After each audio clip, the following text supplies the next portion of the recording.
Hey there. That was awkward. Anyway, my summer has officially started. I guess I'm no longer a junior in college. I think they refer to people like me as rising seniors. It dawned upon me the other day that this is probably the last summer I have to kind of do whatever I want. Not that I don't have responsibilities. I do. It's just that I guess summer has always kind of been this set thing, right? This set amount of time where you can just be a kid, even in college, it feels like. And so, because of words are hard. Because of a variety of reasons, I've decided that I want to spend this summer making as many photos as I can in whatever capacity that or direction that takes me in. I guess that means we're doing YouTube to document that, to see, I don't know, to see what we can make of it. This is kind of part of the big personal project that I always had. I mean, I've always wanted to do YouTube. I've always wanted to just make photos. I've always wanted to be an artist. I guess that's kind of, or maybe even broader than that, just a storyteller, right? Long before I found journalism. It was all just storytelling. And here we are, trying to tell stories. Just kind of the most generic thing I think I could possibly say. But anyway, we're going to start off strong. We're going to start this summer off strong, and we're going to hold ourselves accountable to some sort of schedule. I'm trying to hop back on Instagram. I kind of fell off that when the pandemic started. And now I'm playing catch up. I don't blame anyone who has unfollowed me. The engagement is god awful, but that's my fault. I hate like the fast paced world of social media. It's just like trends come and go, and sometimes I just find myself like walking on eggshells because it's like, should I post this? Should I share this? And this summer, I'm just kind of throwing caution to the wind. Whatever speaks to me, I'm going to post it. If you agree, that's great. If you disagree, that's fine. What are you going to do? Leave a nasty comment and make me cry for like 10 minutes? And I'll hold a grudge for the rest of my life? Maybe. But the point is, we're trying something. And who knows? As with everything I've ever done, there's no plan. We're just going for it. And we're going to start with something I found in my refrigerator the other day. I finished up this roll of Portra. It's 120. I have no idea what's on this. I vaguely remember starting it when my grandma was eating dinner and like the light was just kind of going crazy in the living room. And that's about all I remember. I think there's a cool picture of a car on here. I have no idea. All we're going to do is develop this, let it dry, scan it, look at what we've got, and see what the hell's on this thing. We're going to start off kind of boring. I've got a few things I'm working out in terms of maybe plans for future videos. If you've subscribed to this channel for any length of time, you know that consistency and actually following through on things is not something that Brian is very good at, but we're working on it.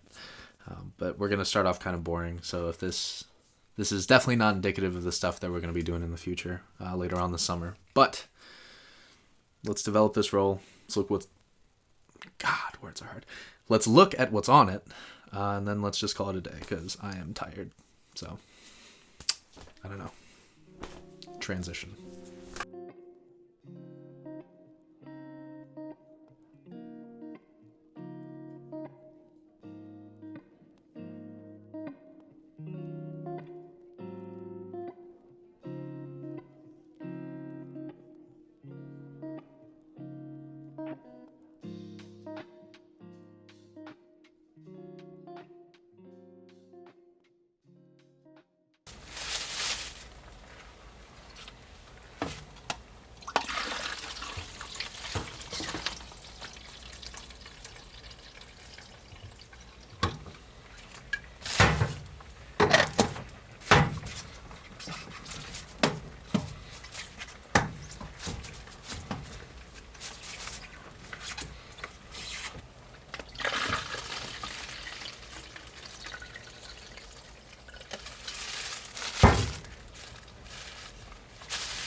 Oh, ah.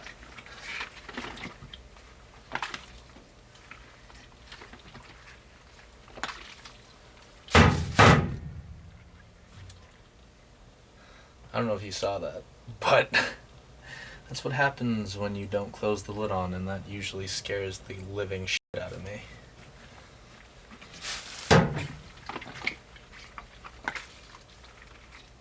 I wasn't planning on talking during this, but usually I'm playing music. I've been listening to a lot of Anderson .Paak lately, but I don't know. I didn't know if I was going to talk during this. But I guess I am. It's a lot less bearable without music, because this process is really boring. It's really just staring at my phone, looking at the timer, and just inverting. And I by no means am like an expert in any of this stuff. I'm using a really simplified process, all things considered. But putting this lid on is like the hardest thing for me to do properly. And Jesus Christ, there's just times when like, you invert it and like you think that you've, put it on right. And all of a sudden it does exactly what it did like, I don't know, a couple seconds ago, a couple minutes at this point, where it just like squirts out. And it's the most mortifying thing because it's like, if it sprayed too much out, am I going to start like, is it going to unevenly develop my negative? And it's a whole mess. And it always seems to happen when I'm like in the Blix phase of things, which is arguably like the worst part because Blix smells like and it's probably the more like dangerous of the chemicals in this process, I would imagine. I am but a peasant in this world of film. You will never see me with an enlarger or, developing film in a dark room. It's above my pay grade and my competence level, and probably my level of patience. I've seen people do it and it looks really cool, but I'm going to stick to just this very simple process that I don't really have to understand. It gives me good enough results for my purposes, which, to be honest, I don't even know what my purposes are, so your guess is as good as mine. We're back. Kind of. The film's still drying, but it's been like 2 to 3 hours since I first hung it up. I should probably let it sit for much longer than I usually do, but I usually get impatient, and it just so happens that right around like 3 or 4 hours, most of the film is pretty much completely dry, so I can go ahead and scan, and that's probably what we're going to do. I'm going to leave it up for a little bit, but before we get to the scanning part, I figured I should talk a little bit about what I think is on the roll and what I shot it on. It's a roll of Portra 400 that I remember starting sometime in the middle of finals, and I believe there might be some photos from Madison on there. Actually, I'm fairly certain. So this roll has been around for a while. It's been around the state. And I shot it on the Yashica Mat 124G. It's been one of my pandemic purchases. I definitely paid more than I should have for it. And funny story, I was on eBay and I was almost going to import it from Japan. I was doing a lot of things to try and get this camera for a decent price. And I finally ended up going with an eBay listing from this guy who said he had fully taken it apart, given it a full CLA, and I was like, okay. And I did some background and checked his reviews, and people were like, yeah, this guy's legit. So I was like, okay, if I'm going to give my money to anybody, let it be this guy. And that's the thing, right?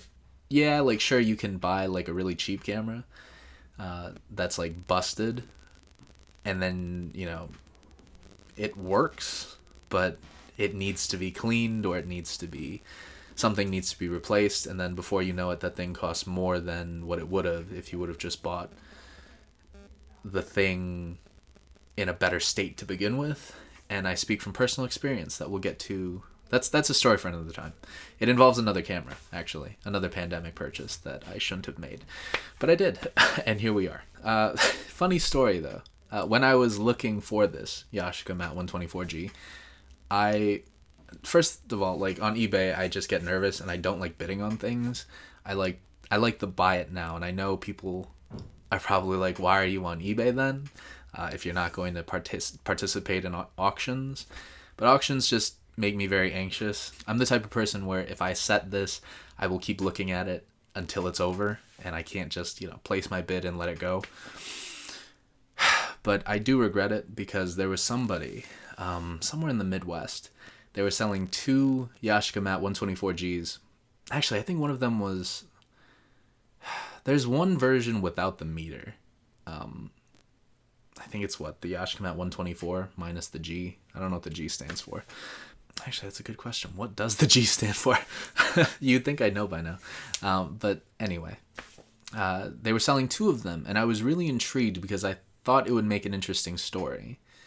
And that's the thing. I like my cameras to have stories behind them. But they were selling 2 of these, and they were like, I don't know anything about cameras, which worried me a little bit. They said something to the effect of, these cameras haven't, they've been in cases, they, haven't been used since like the 70s. But what really intrigued me, not only the price, because, the auction when I saw it was, remember, it's 2 of these with like a bunch of accessories and a case for like, I think $400. And the thing was, I think the auction ended at like $500, which for 2 Yashica Mat 124 plus a 124G, that is not bad at all. Especially if you look at the prices now. Some like fully CLA'd ones come for pretty much around the $400 mark. I just couldn't, looking back, because I didn't know how much I would eventually end up spending on a Yashica Mat 124G. I said, man, this is overpriced, like I can't afford it. But looking back, I feel like that would have been what you call an investment, right? You get one, and then you play around with both of them, and then you just sell the one that you don't really like, or the one that's in more beaten up shape, and even completely... I'm betting even as like a bookend, you could probably sell it for like $100, even if like there was fungus in the lens, or if it's broken. Like I've seen people try to sell these things broken and successfully sell them broken for like $100, $200. And so I regret not pulling the trigger on that. Looking back, it was just a really good deal. And the story was what really bothers me. So the listing said that they were used by detectives. They were part of some, like, I don't know what you'd call them, forensics maybe, back in the day, like in the 60s and 70s. They were used for crime scene photos. And I thought that was really, really interesting. All cameras have somewhat interesting stories, right? But you never really hear where they come from. Like, I have no idea where my Yashica Mat 124G came from. Even the camera I'm filming this on, my A7 III. I bought it used. I have no idea where it came from, but someone before me used it, and they made some sort of work with it that I'll never really know. But that's especially true for film cameras. There's no metadata, you can't really trace it back to anything. I mean, I guess there are serial numbers, but I don't even know where to begin with that. But to know that these cameras were used by police to shoot something that I imagine would be gory and just something that's photography I never want to do. I shy away from blood and things like that. So you never see me working on a police force doing that kind of thing. That takes a certain type of photographer. But to know that they were used for something so, I don't know, something so odd, it bothers me now that I didn't get them, because that would be a really, really interesting story. But at the same time, I also thought, what if these things are cursed? There's got to be some bad juju from shooting bodies and pools of blood and crime scenes. So part of me is glad that I passed up on that. I would have had to disinfect the hell out of those. That's the thing though. Even pre-pandemic, anytime I bought a used camera, and anytime you buy a used camera, you should clean it. Because the Mat 24G or 124G that I got, man, for like a solid 2 weeks, it smelled like cigarette smoke. It's a very American smell, I feel. Musk and cigarette smoke. But I'm happy with the camera, and a lot of work has been made so far with it, and you'll be seeing a lot more in the future on my Instagram, if you care to follow that, at Freshman Brian. Maybe one day when I use it a lot more, I'll do some sort of review, but there's so many people who have written articles, and there are so many photographers who are more competent than me in film and in digital who have reviewed this camera. There's not much more I can tell you about it. I'm kind of all over the place today. If you couldn't already tell, this is kind of how I am all the time. If you've ever had a conversation with me, it's still kind of wet, but at this point, like, the water has just kind of dripped down and it's gathered at like the bottom, so I could just cut that off and start scanning. But speaking of scanning, I guess the only thing left is to show you the scanning setup that I've got. I wouldn't even say it's the beginner, but it's definitely a staple in a lot of home developing and scanning setups that I've seen. It's the good old Epson V600. It's another pandemic purchase. I have so many bad pandemic purchases, but to be fair, I use all of the photography gear that I've bought, and the scanner has gotten plenty of use over these past couple of months. I would recommend it to anybody trying to get in on a budget. It's not exactly the cheapest thing, but it's not the most expensive option, and it has its limitations. Like, you're not going to get the sharpest scans just by nature of what the scanner is, but for most things it's pretty freaking solid, and I don't really have many complaints. I think there's one level above this where I think if you had the money, you should go for it, just because you can scan so much more film at a time, and there's probably, better resolution, better sharpness. I've never played around with one, so I wouldn't know. I mean, here's the philosophy, right? If you take anything away from this video, that's just me rambling for like 20-30 minutes. It's this. You should always buy the best equipment. I guess this probably goes for everything, but photography included. Like, if you are into something, right? If you are passionate about it, like photography or, I don't know, cooking, you should probably always get the best thing that you can afford, right? It makes no sense to keep buying. Well, see, that's the thing. There's why I add that caveat, right? If you are just testing the waters, of course, go cheap and then work your way up. But if you are committed to something, right, don't do what I did. Like, I always knew I liked photography, really loved it. But I was like, what if I could use this money for this, and this. You are going to end up probably spending way more money trying to replace the things that break or the things that aren't as good as you need them to be if you keep going incrementally. If you keep just saying, this is cheaper, not just get the best you can afford, then go from there. My camera died, but anyway, the point is, buy the best thing that you can afford if you're committed to something, because you'll get good use out of it, and you won't have to keep spending money replacing all the things that were not good enough for what you needed them to be. It's kind of my problem now. I always try to be super cheap, especially with tripods. And I get that this comes from a place of like economic privilege in a sense, and I don't want to like alienate anyone and make anybody feel as though you need to go out and spend money. I'll never be that guy. But especially knowing my history with kind of the kind of camera gear that I've had to work with. But for me, like, the anecdote is this. I used to always try getting tripods from like Goodwill and sometimes those cheap Walmart tripods, and they're great. Like, I still love getting myself like a Goodwill tripod, because if it breaks, it's like $5. But at the end of the day, I had to get what I'm using now. It's a nice Manfrotto tripod. I bought it used. It cost me probably 5 times more than a Goodwill tripod would, and has in the past. But I get way more use out of it. It's way more rugged. In the time that I've had this, I think I've broken at least 3 of the thrifted tripods that I've had. And so that's just kind of a waste of money, right?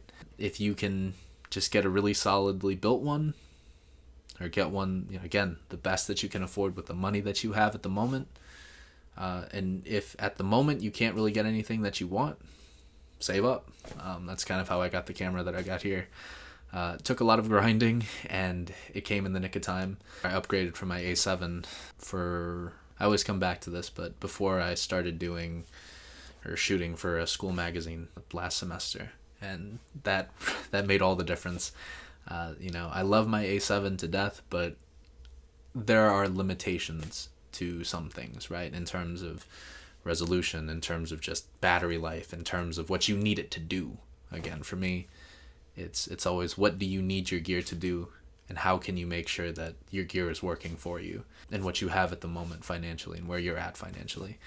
And don't get me wrong, I am a broke college kid. Sometimes I think, especially in photography, film photography especially, this stuff is expensive and it's hard to get in, and I don't think anybody wants to admit that, because everybody wants to sit here and say, oh, you don't need to spend money to be good, and it's like, okay, but are you going to make, the best work of your life on a pinhole camera or shoot it on a potato? Like, that's kind of bullshit. You know what I mean? Like, that is misleading, because a lot of the people, I'm not even trying to call anybody out, and I'm not big enough to call anybody out, but for me, it was always frustrating growing up. Never really had like exorbitant amounts of money. I had to save up my birthday money to get my first camera, an A6000. Had to save for a very long time. And, to hear, photographers online who have like cameras that are worth $10,000, lenses that are worth more than my entire setup, worth more than my education sometimes. And then you see them say like, oh, gear doesn't matter. I'm just like, well, tell that to like the 10-year-old me, or even the 15-year-old me who was struggling to afford an A6000, which to a lot of people was a budget camera, but for me that was the best I could afford. And I made a lot of good work with it. Well, I say good, but I made the best work that I could with it. And honestly, I would still recommend it now. Dude, I paid way too much for that A6000 because, you can tell how old I am by this, but A6000s, last time I checked, you can probably get one for like $200, $300, $400, even like $300. When I bought it, it was like 2-3 times as much. And it's like, geez, dude. And then you talk about lenses, right? I was still using kit lenses. I didn't actually get a proper lens until like a few years ago in college. I was always using kit lenses, and I still love using vintage glass, don't get me wrong. My favorite lens is like a $5 Canon FD mount lens that I thrifted for pretty much nothing. When you have limitations, it pushes you to, people say this all the time, limitations force you to think outside the box, make the best work that you can. And that's true, but back in the day, I didn't see those things as limitations because that's all I had, right? When all you have are limitations, according to, people who have more money, like, that's all you know. So you have to use it, and you make whatever you can out of it. And I look back and I hate a lot of the work that I made. A lot of the photos are just garbage.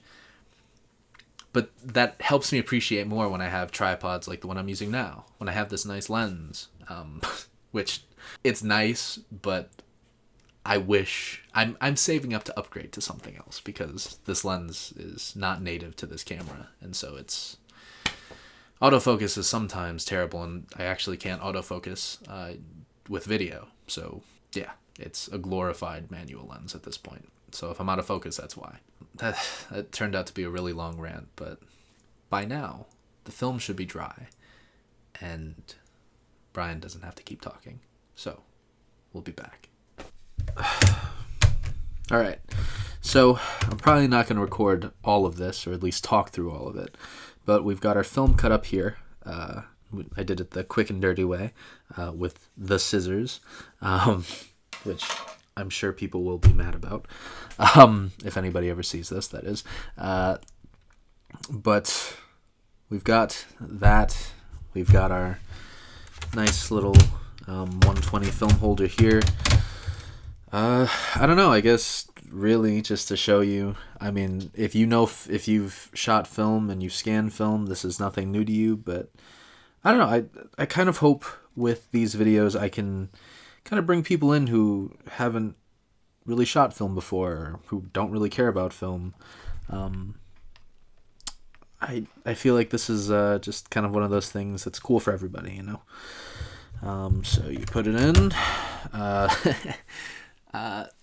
I normally, I'm going to switch to using like the rocket blower thing, like the handheld thing, but I left that in Madison, so we're using compressed air. This gets expensive after a while. I wouldn't recommend it, and sorry for your ears.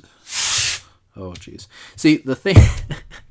that's the thing why more power isn't always better, because if you do that and you do too much power, you're just going to blow the thing straight out of the bracket, or the holder, rather, and that's never fun. So it's kind of, just make sure that there's not too much dust, and you can't see this, but I'm going to put it into the film, into the scanner.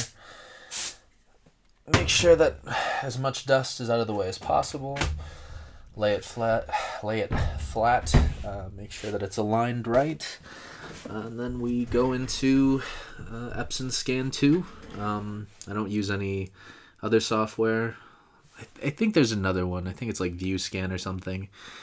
I considered it, and it's actually pretty cool, but it costs like $100 for like a license key.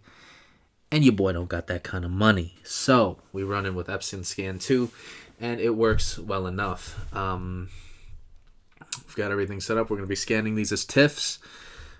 Hit the preview. I realized that I should probably record my screen, and I will do that now. So pardon me while I do this.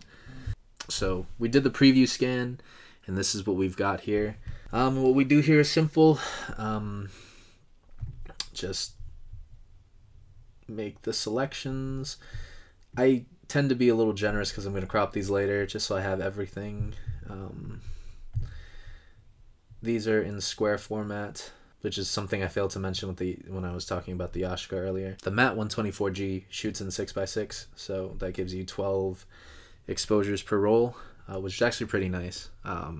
Shooting like, 6x9, 6x7, only getting like 10 shots a roll is actually kind of annoying sometimes, and it gets to be pretty expensive. Not that getting 12 exposures is drastically better, but it's better than what it could be. So we've got our 3 selections here. I like to just scan everything and see what's up. I scan everything as color positive so that I get the negative itself. Then we take it in a Lightroom, and then we convert from there. I'll take you through that workflow just so you know what I'm doing. I'm not going to put like the finishing touches yet. We're just going to go through and see what it's like, so you get an idea of what I'm doing. Again, I want this to be for everybody, although I imagine that, just based on the title of this stuff, it's only going to attract people who, do this stuff anyway. But again, the hope is that I just kind of expand this to a wider audience, just so, you see what's up, because I think film is really cool. And you can call me a hipster all you want. That's not going to change the way I do things. And that's the thing, though, right? Like, a lot of the things that I do are kind of probably looked down upon in the film community, aka greasy hands touching, film. Wear my white Michael Jackson gloves. I just kind of do things the way I do them, because this is the way I like to do them. This is what makes it fun for me. Here's my mini rant for this section. I feel like when you dive deep into any community, I've noticed this with Pokemon, I've noticed this with, I used to love solving Rubik's Cube, speed cubing. ESPN calls that a sport, so I guess you could call your boy an athlete. You always have your old heads, right? And that's fine. That's how everything's always going to be. But then you just have people who are like always trying to tell you that there's like, once you get deep enough, you will always hear people just being extremely negative just about everything. They will pick apart everything you do. You get deep enough into any group, and there's always these nuances. There's always these protocols that people put into place. Whether it's the water you use, or, it's how you dry your film, and whether you squeegee or not, the chemicals you use, whatever your process is for scanning, what your scanner is. There's always people who tell you that you're doing something wrong. And the way I figure it is, if you do something and it's just for yourself, and you're just having fun with it, and it's not hurting anybody, chill out. You know what I mean? Some people just like to gatekeep a little too much. Sometimes you just get too deep into that stuff, and people try to police the way you do things a little too much for my taste. And I just kind of like having fun with this stuff. Now, if I was teaching you this and I was telling you, oh, this is how you should do it. No, I've never told you this is how you should do it. You should never do anything the way I show you how to do it. Okay? Like, I am not a tutorial page. That'll never be what I do, because I don't even trust myself half the time with the things I do. But, the point is, if I was trying to tell you that this is the right way, then I feel like you could come in and say, oh, now hold up now. Like, if I'm teaching you something wrong, then yes, check me. But if I'm just doing something and this is how I like to do it, just the way I do it, I hate it when I see it happen to other people too. It's like they're just having fun, and then someone comes along and just tries to give them their 2 cents, and it's like, that's why it's not fun anymore. That's why I like to just do my thing, because it's fun that way. And that way, like, there's no pressure. Like, I'm doing my thing. So anyway, rant's over. I think that was like a 5-10 minute rant. We'll leave it there. And we're going to just press scan, make sure that we got all these 3 selected. Hit scan. It's going to take like 4 minutes. No. It takes like 2-3 minutes. It always feels longer than that, though. This is what Epson scan looks like. And this is arguably the most boring part of this process, because you just sit here and wait and hear the humming of the Epson V600. And so I usually listen to a podcast or I listen to music, and that's what I'm going to do now. So catch you on the flip side.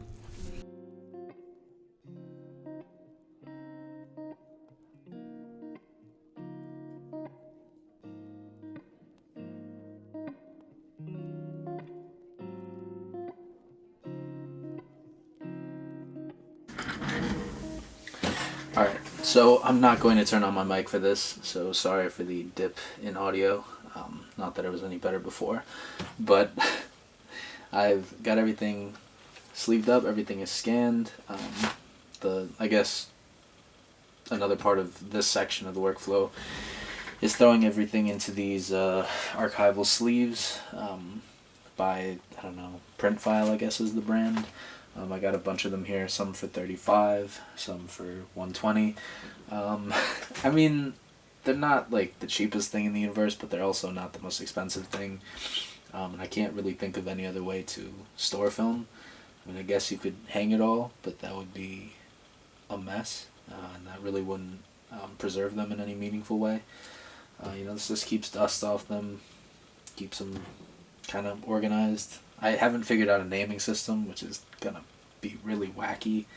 And that kind of plays out on my laptop more than anything else. I also need to probably get like a filing cabinet or something, because right now I've got a bunch of things. Like, I've got some 35 here, in here. It's like a little shelf thing that I keep my sleeves in and photography related things. But I have a giant pile of negatives on the floor there. And that's part of a project we're not going to talk about today, but you should follow my Instagram for more updates on that bad boy. But no, let's end this video strong. Let's hop on my laptop. We're going to switch to my crappy webcam, and we're going to hop into Lightroom and process these things, give them a rough edit, and show you the last part of the, I guess, workflow.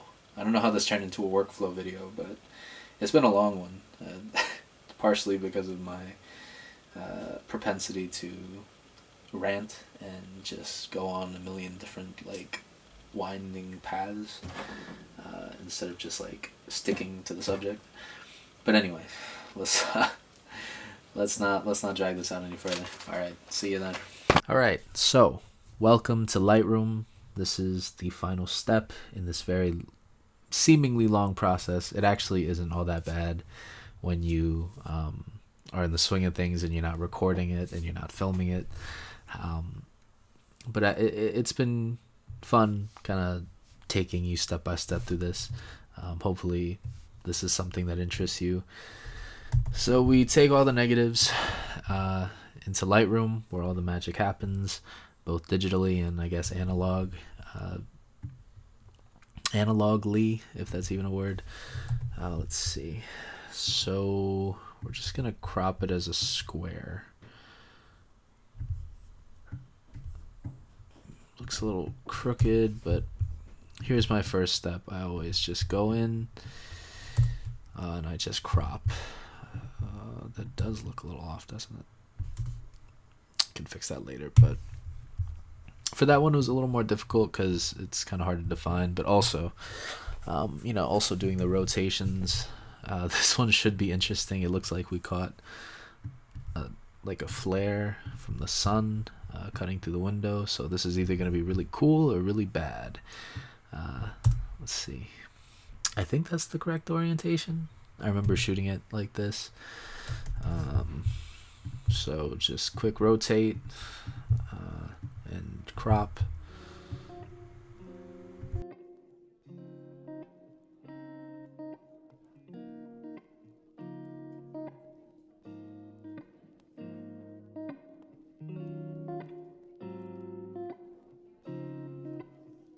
Alright, so we're back, and I don't know if you can hear it, but my laptop, the fans are running. I've got a lot of things going on. I'm recording audio, I've got the face cam going, I've got Lightroom going. I put my gear through. I don't know why I'm looking at the mic, I need to look here. Anyway, I put my gear through a lot of stuff, and I just pray that it doesn't fail me. And if it does, I understand. So anyway, we press Control N, and this is where the magic happens. I used to convert everything by hand, but I use this thing called Negative Lab Pro. It's not the cheapest thing in the universe, but it's also super useful. And I learned this from Grainy Days. Absolutely changes the game, I think. If you're scanning film at home, just being able to throw this on and not have to worry about it too much. I mean, if you already have your own edits, you don't really need to use this.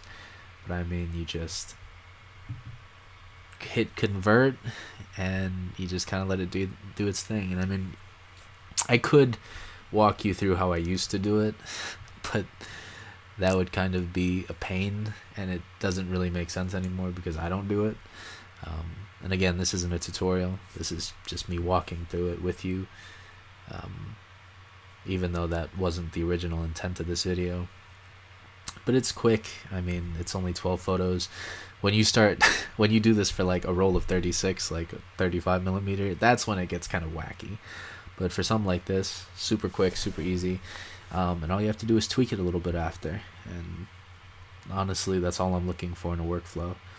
Is something that, I mean, partially why I shoot film is that I don't really like doing the digital editing as much as I used to, and so having something like Negative Lab Pro, kind of even just like the baseline edits are good enough. And oh man, it had like a preset I loaded earlier, but we're gonna reset and then just do like an auto neutral. This is I wouldn't normally have everything set to cinematic flat, but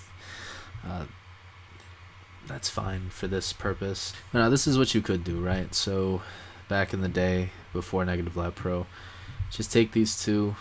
This is how you convert it. This is how you flip it to a negative, and then you play around with the different channels, and then it makes sense. But we'll go back to what Negative Lab Pro gave me, and you can even see this is what Negative Lab Pro did. Just all these micro adjustments, things that I would never even think to do. And I mean, you can still get good photos if you do it by hand, or I guess manually. Feels weird to say that, but I just like the consistency and just the speed at which Negative Lab Pro delivers. And if you press Control N again, you get to go in here and just play with the things, and it just works super well, for me at least. And I would highly recommend it if you can afford it. And my Mac is about to die. Pardon me for a second. We're back with power. But Oh, actually, that's kind of cool. I do like that. I do like that a lot. I wonder if this has... It does have that preset on it. Yikes. But again, I'm just gonna show you. I mean, even with a scanner, you get some decent detail. I mean, these were branches I was focusing on outside the window, and they're straight. They're nice. What else we got here? I mean, we're figuring this out as we go, and I mean, I kind of cheated because I've looked at the negatives and I remembered these things, but I'm not even gonna bother editing these. We're just gonna see what Negative Lab Pro gives us, and we're probably gonna call it at that. It's a Buddha statue in my parents' kind of display case thing in the living room. What is this? Oh man, the sun kind of messed this up, but I know I said I wasn't going to do it, but that's not what Negative Lab Pro gave me. It's looking like this because I had an edit saved, and so it's just applying that, which is not good. I don't know why it's auto neutraling to that. Honestly, zero white balance looks better. There's a flare. That I might need to get a small little lens hood for my Yashica 124G, just for stuff like this, because this could have been an interesting shot. If not for this sun flare thing, I'm not even sure how that happened because I was shooting in the shade. Okay. I just thought it was a weird placement for that. Ooh. That looks like a developer issue. Or a light leak. Maybe both. When I was developing, there was... I mean, developer didn't leak. Blix leaked. So maybe it had something to do with that, but I would venture to say that's more of a light leak than anything else, if I had to guess. This was actually when I finished up my second shot of the vaccine. This is at the Wisconsin Center, just waiting. This is my dad waiting for me. He fell asleep. Ooh, huh. That's, again, the colors. Don't mind the colors. That's slightly more accurate. But focus. That's such an interesting thing. I'm still working out the focus on the 124G, but this is my bookcase, and so I think I definitely focused on here, but I assumed that this would also be in focus. But I guess they're all at different levels, right? They're like different distances from the lens, so it's kind of odd. This was my attempt at being a cool film photographer for a second. You tell me if I succeeded in that. I saw this and I was like, a real film photographer would shoot it. And I was like, you know what, we're gonna do it. Probably needs a bit of a crop, and honestly, I needed to get closer for this photo to even remotely work. But we're gonna cheat a little bit, crop it in post and say that it's okay. It's not the best photo, not the worst photo. If I would have nailed focus though. I focused on some grass, but it's a dandelion. Let's de-mess this up. Okay, that's a little more like what I shot it as. I shot this at golden hour, so it's gonna need a little bit of editing, but not the worst thing. Also, I think this was from would be earlier this morning. They've gone back to school, and then they just started having tennis tournaments, and I was like, okay, do your thing, guys. So it's weird seeing school buses in my neighborhood again, but at the same time, it's a sign that maybe we're returning back to normal times, if there is such a thing as normal anymore. That is.